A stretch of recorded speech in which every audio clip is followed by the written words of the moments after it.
Hello friends, இன்றைக்கி சுவையான mutton gravy எப்படி பண்ணுறதுன்னு பார்க்கலாம்.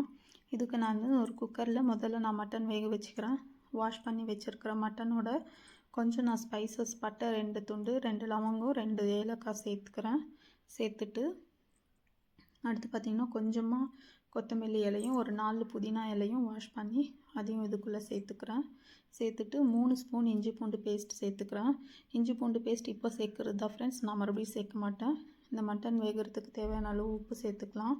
சேர்த்துட்டு தண்ணி கொஞ்சம் சேர்த்துக்கிறேன். இப்போ நம்ம இதை குக்கர் லாக் பண்ண போகிறோம். ஸோ குக்கர் லாக் பண்ணி ஒரு 6 விசில் வர வரைக்கும் இது வேகட்டும், நல்லா வெந்து வரட்டும். இந்த ஸ்டேஜில் ஒரு கடாயில் நான் கொஞ்சம் எண்ணெய் எடுத்துக்கிறேன். எண்ணெய் சூடானதும் 2 பச்சை மிளகாவை நான் இதில் வறுத்து எடுத்துக்கிறேன். மிளகா கொஞ்சம் வதங்கினதுக்கப்புறமா 2 பெரிய வெங்காயத்தை நான் பேஸ்ட்டாக அரைச்சி அதை இதோட கூட சேர்த்துக்கிறேன். இந்த வெங்காய பேஸ்ட் வந்து பார்த்திங்கன்னா முழுசாக அந்த ஈரப்பதம் போய் நல்லா கோல்டன் ப்ரௌன் ஆகிற வரைக்கும் நல்லா வதக்கி எடுத்துக்கலாம். இந்த ஸ்டேஜில் வதங்கினதுக்கப்புறமா நம்ம 2 சின்ன சைஸ் தக்காளி, நான் நாட்டு தக்காளி எடுத்திருக்கேன், அதனால் சின்ன சைஸ் தக்காளி எடுத்திருக்கேன். ஒரு வேளை பெங்களூர் தக்காளியாக இருந்தால் பெருசு 2 எடுத்துக்கலாம். 2 தக்காளியை பேஸ்ட்டாக அரைச்சி அதையும் இதோட கூட சேர்த்து நல்லா வதக்கிக்கிறேன். இந்த பச்சை வாசனை போய் முழுசாக அந்த தண்ணி பதம் வந்து வத்துற வரைக்கும் நம்ம நல்லா வதக்கி எடுத்துட்டு ஒரு ஸ்பூன் எண்ணெய் சேர்த்துக்கிறேன். சைடில் எண்ணெய் சேர்த்துட்டு கொஞ்சம் ஒரு ஸ்பூன் மிளகாத்தூள் இந்த எண்ணெயில் வறுத்து எடுத்துக்கிறேன். இப்போ இதை நம்ம நல்லா மிக்ஸ் பண்ணிக்கலாம்.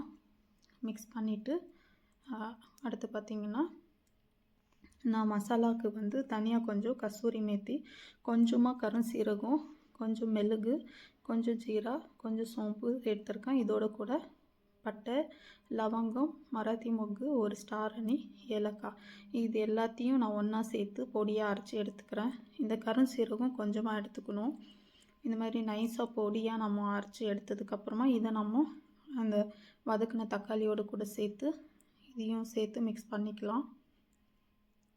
நல்லா மிக்ஸ் பண்ணதுக்கப்புறமா தேவையான அளவு உப்பு சேர்த்துக்கலாம். உப்பு நம்ம ஏற்கனவே மட்டனில் சேர்த்துருக்கோம்.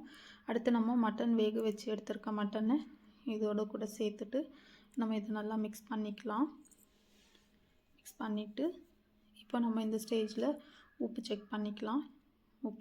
உப்பு செக் பண்ணிவிட்டு ஒரு 5 நிமிஷம் இதை கொதிக்க விட்டுட்டு கடைசியாக நம்ம கொத்தமல்லி இலையை தூவி நம்ம ஸ்டவ் ஆஃப் பண்ணிக்கலாம். மட்டன் கிரேவி ரெடி ஆகிடுச்சு ஃப்ரெண்ட்ஸ்.